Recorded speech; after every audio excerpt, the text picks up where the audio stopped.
तो रऊफ़ आपको, और आप इस बात से किस हद तक इत्तेफाक करते हैं कि ऑस्ट्रेलिया में जो आईसीसी वर्ल्ड T20 मुनक्किद हो रहा है, जिस टीम के पास अच्छे तीखे फास्ट बॉलर होंगे उस टीम के ज़्यादा इम्कानात होंगे? जी बिल्कुल, और मेरा ख्याल है कि फ़ास्ट बॉलर्स की जो सलाहियतें हैं उस वर्ल्ड कप में उनको नज़रअंदाज नहीं किया जा सकता, और स्पेशली जो ऑस्ट्रेलिया की हार्ड एंड बाउंसी पिचेज़ हैं उस पर जो भी टीम जिसके पास अच्छे फास्ट बॉलर्स होंगे उसके चांसेस बहुत ज़्यादा बढ़ जाएंगे। और मेरा ख्याल है कि इस पाकिस्तान की जो फास्ट बॉलिंग अटैक है, अगर शाहीन अफरीदी अपनी दोबारा प्रीमियर फिटनेस में वापस आ जाते हैं तो पाकिस्तान के लिए बहुत ही एक अच्छी अपॉर्चुनिटी होगी कि पाकिस्तान का एक बिल्कुल बैलेंस एक फास्ट बॉलिंग अटैक होगा इस वर्ल्ड कप में। तो रऊफ़, इस वर्ल्ड कप में टीमों का अगर आप मवाजना करना चाहें तो पाकिस्तान, ऑस्ट्रेलिया, न्यूजीलैंड, इंग्लैंड, ये वो टीमें हैं जिनके पास अच्छे और तेज़ फास्ट बॉलर मौजूद हैं। अब बाकी टीमों को आप इन टीमों के मवाजना किस तरह करना चाहेंगे?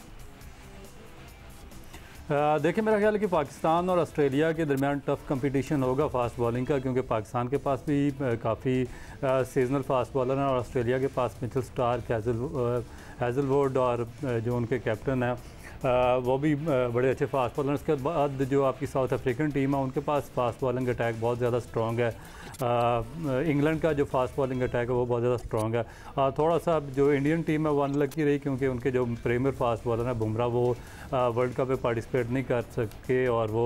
इंजरी की वजह से रूल्ड आउट हो चुके हैं इस टूर्नामेंट से। तो मेरा ख्याल है कि ये बाकी जो 3 टीमें हैं जिसमें साउथ अफ्रीका आ जाती है, ऑस्ट्रेलिया, पाकिस्तान और इंग्लैंड की टीम है, इनका फास्ट बॉलिंग अटैक मेरा ख्याल है कि सबसे बेस्ट है इस टूर्नामेंट में। पाकिस्तान के फास्ट बॉलिंग अटैक की रऊफ़ आप बात कर रहे हैं, तो इस वर्ल्ड कप में पाकिस्तान 5 फास्ट बॉलर के साथ अपने स्क्वाड को वर्ल्ड कप में लेकर जा रहा है। और अच्छी खबर है वर्ल्ड कप से पहले पाकिस्तान के लिए कि शाहीन शाह अफरीदी की टीम में वापसी हो रही है। उनका नाम पहले ही स्क्वाड में रखा गया था। जो हमारे 5 फास्ट बॉलर हैं, अगर हम उनके ऊपर एक निगाह डाल लें तो शाहीन शाह अफरीदी हैं, हारिस रऊफ़ हैं, मोहम्मद वसीम जूनियर हैं, नसीम शाह हैं और मोहम्मद हसनैन। ये हमारे 5 फास्ट बॉलर हैं। और इन फास्ट बॉलर के हवाले से अगर हम बात करें तो मां सिवाय शाहीन शाह अफरीदी के और उसके साथ हारिस रऊफ़ के हमारे पास जो फास्ट बॉलर हैं उनके पास ऑस्ट्रेलिया में खेलने का ज़्यादा तजुर्बा नहीं है। अगरचे नसीम शाह ऑस्ट्रेलिया में उन्होंने डेब्यू किया था। तो आप किस तरह देख रहे हैं पाकिस्तान के फास्ट बॉलर को? देखिए, अगर कुछ अर्सा पहले की बात की जाए तो पाकिस्तान मेरा ख्याल है कि सबसे ज़्यादा टफ़ कंपोनेंट था इस शॉर्ट फार्मेट का, क्योंकि पाकिस्तान के पास जो फास्ट बॉलिंग अटैक था, जो फास्ट बॉलिंग की बैटरी थी, वो सबसे ज़्यादा स्ट्रॉन्ग थी। मगर बदकिस्मती से जो पाकिस्तान की टीम मैनेजमेंट थी और जो पाकिस्तान क्रिकेट बोर्ड का थिंक टैंक था, वो इसको सही तरीके से यूटिलाइज़ नहीं कर सका और पिक एंड चूज़ उनसे नहीं हो सकी कि जो कौन सा बॉलर है उसको किस तरीके से यूटिलाइज़ करना और किस फार्मेट में और किस तरीके से उन पर वर्कलोड डालना है। तो इसमें थोड़ा सा प्रॉब्लम ये आया कि शाहीन अफरीदी, जिनका रेपरेटिव उन पर प्रेशर पड़ता रहा, जो उनके लेगामेंट्स थे नी के, तो उसकी वजह से वो इंजर्ड हो गए। और मेरा ख्याल है कि जो लेगामेंट की इंजरी होती है किसी भी फास्ट बॉलर के लिए, वो इसलिए कि वो उसमें थोड़ा टाइम लगता है, क्योंकि जो जब भी आप बॉलिंग करते हैं तो जो आपका बॉडी का वेट आता है वो सारे जो आपका ओरिजिनल वेट होता है उससे 3 गुना वर्जन ज़्यादा आपकी उस बॉलिंग नी पे पड़ता है। तो अगर एक दफ़ा आपको लेगामेंट की इंजरी हो जाए तो फिर उसकी रिकवरी बहुत ज़्यादा डिले हो जाती है, जिस तरह शाहीन अफरीदी के केस में हुआ, क्योंकि जो आप जो आर्टरीज वगैरह जो ब्लड सप्लाई कर रही होती है जिन लेगामेंट्स को, वहाँ पे खून की सप्लाई बहुत ही ज़्यादा स्लो होती है और इसी वजह से जिसकी हीलिंग प्रोसेस है वो थोड़ा सा टाइम टेकिंग होता है। तो बाकी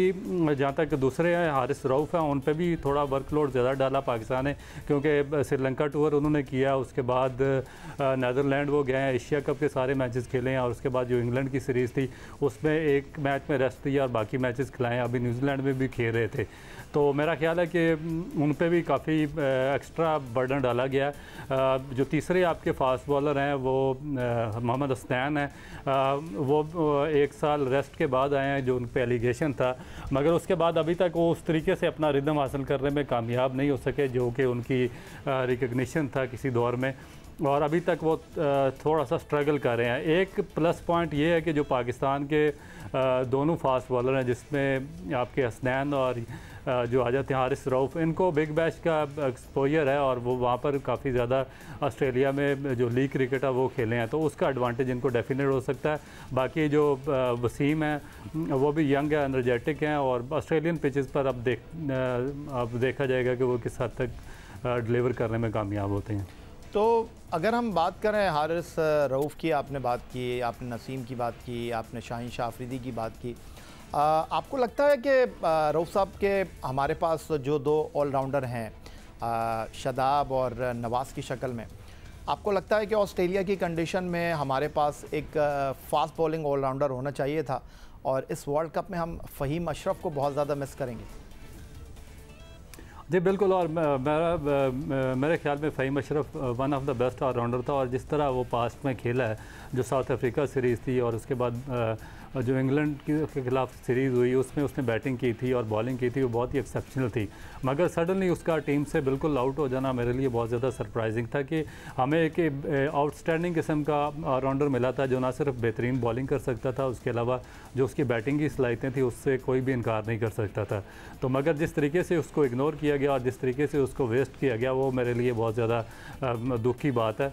उसको डेफिनेट पाकिस्तान टीम का हिस्सा होना चाहिए था और उसको मज़ीद तैयार करना चाहिए था। अब आपके पास जो दो ऑलराउंडर हैं, जिस तरह आपने जिक्र किया शादाब खान का और साथ में मोहम्मद नवाज़ हैं, दोनों स्पिन बॉलिंग ऑलराउंडर हैं। और मेरा ख्याल है कि जो